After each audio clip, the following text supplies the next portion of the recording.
Revenue లోటు grant మంజూరు విషయంలో రాష్ట్ర ప్రభుత్వ ఆశలకు 16వ ఆర్థిక సంఘం గండి కొట్టింది. కనీసం 3 ఏళ్లైనా భరించాలని ఏపీ కోరగా 16వ ఆర్థిక సంఘం పట్టించుకోలేదు. ఫలితంగా రాష్ట్రానికి సుమారు 30,000 కోట్ల నష్టం వాటిల్లనుంది.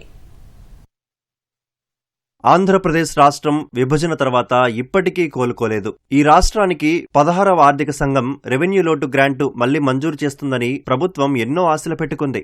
ఆ ఆర్థిక సంఘం చైర్మన్ సభ్యులు ఏపీకి వచ్చినప్పుడు రాష్ట్ర పరిస్థితులు ఎంతో స్పష్టంగా వివరించింది. హైదరాబాద్ ను కోల్పోవడం వల్ల రాష్ట్ర రెవెన్యూ రాబడి ఏ స్థాయిలో కోల్పోయామో, విభజన 10 ఏళ్ల తర్వాత కూడా రాష్ట్ర పరిస్థితులు ఎంత దారుణంగా ఉన్నాయో విశ్లేషించి చెప్పింది. అలాంటిది 16వ ఆర్థిక సంఘం రెవెన్యూ లోటు గ్రాంటు ఇచ్చేందుకు సిఫార్సు చేయలేదు. కనీసం తొలి 3 ఆర్థిక సంవత్సరాలైనా రెవెన్యూ లోటు గ్రాంటు మంజూరు చేయాలని ఏపీ విన్నవించినా ఆర్థిక సంఘం తోసిపుచ్చింది. కాగ్ 2014-15లో వివరించిన రెవెన్యూ లోటు ప్రకారం ఆ తర్వాత 2 ఆర్థిక సంఘాల సిఫార్సుల మేరకు మొత్తం 11 ఏళ్ల పాటు కేంద్రం సుమారు 67,000 కోట్ల మేర రెవెన్యూ లోటు గ్రాంటు ఏపీకి ఇచ్చింది.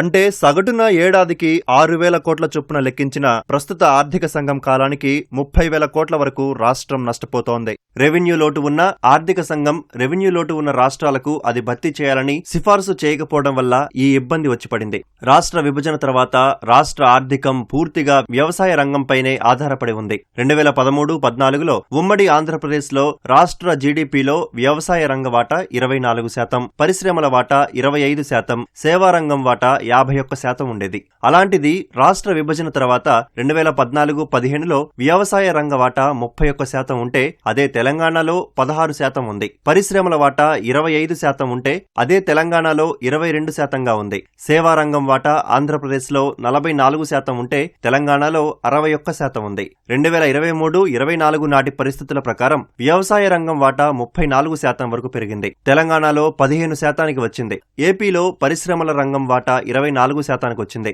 తెలంగాణలో 18% ఉంది. అదే కీలకమైన సేవారంగం వాటా ఏపీలో 42% ఉంటే తెలంగాణలో 67%గా ఉంది. ఆదాయం ఇచ్చే పరిశ్రమలు, సేవారంగం విభజన వల్ల ఏపీలో సరిగ్గా లేకపోవడంతో రెవెన్యూ రాబడి లేకుండా పోయింది.